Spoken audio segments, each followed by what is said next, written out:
You need to hear these 10 mindset shifts that helped me lose 100 pounds. My name's Marissa.Dawn, and I've lost 100 pounds. I'm sharing with you the roadmap that helped me do it. Raise your hand if you've ever said, I'll start over on Monday. Yeah, me too. I used to think that if I wasn't perfect every single day, that I was failing. Progress over perfection. There was one time that I ate an entire bag of chips in one sitting and thought, well, today's ruined. But here's the truth. Consistency beats perfection every single time. Now I know that one choice doesn't define my day, my week, or even my weight loss journey. I just make the next choice a good one and keep moving. So give yourself grace instead of aiming for perfection. Aim to be consistent and the results will follow. But here's something that I wish I would have learned sooner. A lot of people like to call it self-love, but I want to change the word and call it self-respect. You can't hate yourself into loving your body. Believe me, I tried. Self-love is about respecting your body enough to take care of it.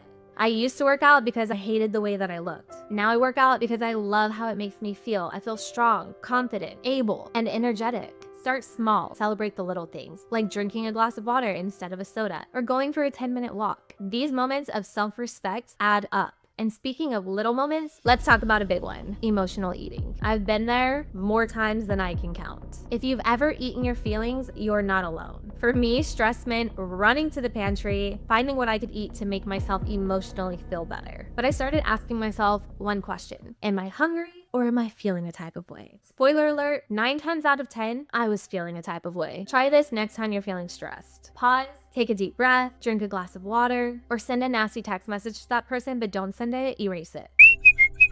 Or you can do what I do. I pop a piece of gum and call somebody to vent. That way my mouth stays busy and my emotions feel better by venting. It's not about being perfect or never having another emotional eating moment. It's about creating space between how you're feeling and what you choose to do. Once I got a handle on my emotional eating, I realized something else. Exercise isn't punishment, it's a gift. Hear me out. I used to dread workouts because I thought of it as punishment for what I had eaten.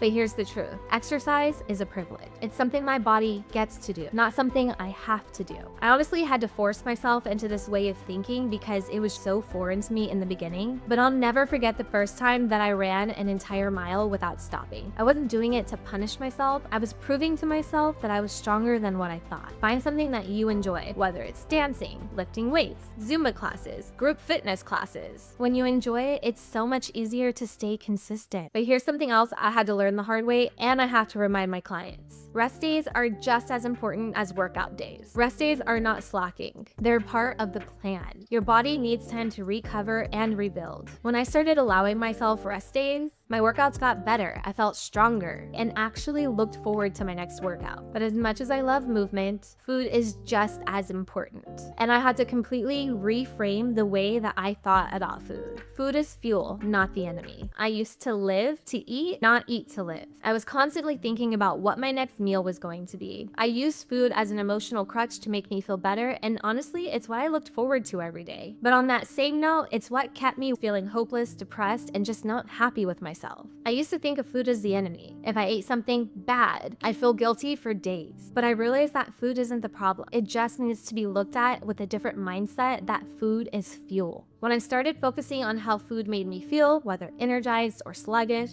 everything changed. Next time you eat, ask yourself, how is this going to make me feel? It's a simple question, but it can make a huge difference. Let's talk about celebrating wins, no matter how small. Every step forward counts. Lost half a pound, it counts. Walked 5 minutes longer, it counts. Said no to the candy bucket on your boss's desk, counts. Those are all wins and they deserve to be celebrated. When I hit my first 10-pound weight loss goal, I celebrated by taking myself shopping. I wanted to celebrate with a cupcake, but I realized that food is not a reward. When I was shopping for those workout clothes, I realized that I wasn't celebrating the number. I was celebrating the effort and the consistency that I put into it. Write down your wins, take mental note of them every day. It'll remind you of how far you've come. It's also nice to stop looking up to how far you have to go and to take a moment to look behind you to see how far you've come. It's a lot more rewarding and encouraging. I want you to start your mindset shift right now. Tell me in the comments which one of these mindset shifts you want to focus on. Here's something else I had to learn the hard way. All or nothing thinking is sabotaging you. I used to think I had to be all in or nothing at all. If I couldn't do the perfect workout or eat perfectly for the entire day, then why even bother?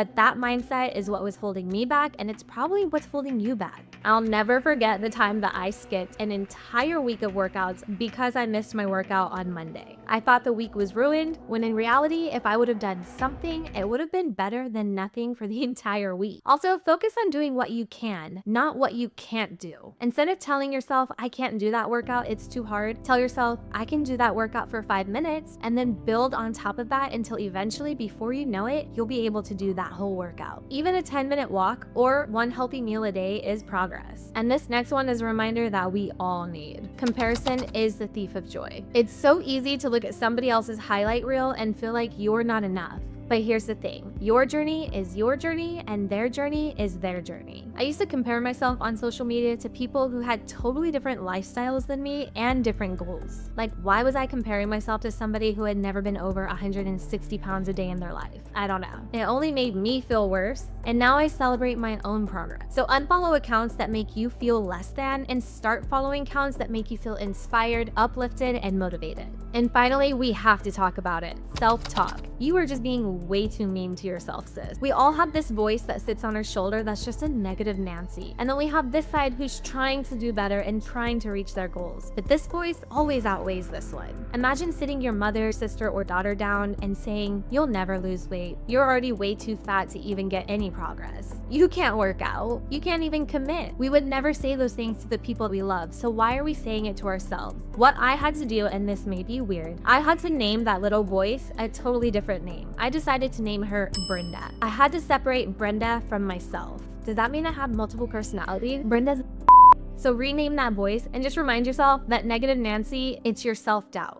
If you're not sure where to start, I would recommend starting with progress over perfection and the all or nothing mindset. If you guys are wondering where to get started with nutrition, go check out this video where I break down how to get started with tracking your food without getting overwhelmed. Next week, I'm gonna be giving you guys a complete 5-day meal plan, recipes, grocery list that I follow to help me lose my 100 pounds. So hit the subscribe button if you're not subscribed so you get notified when that video drops. So there you have it. Those are the top mindset shifts that I made to lose 100 pounds. Remember, if you're not changing it, you're choosing it. Bye guys.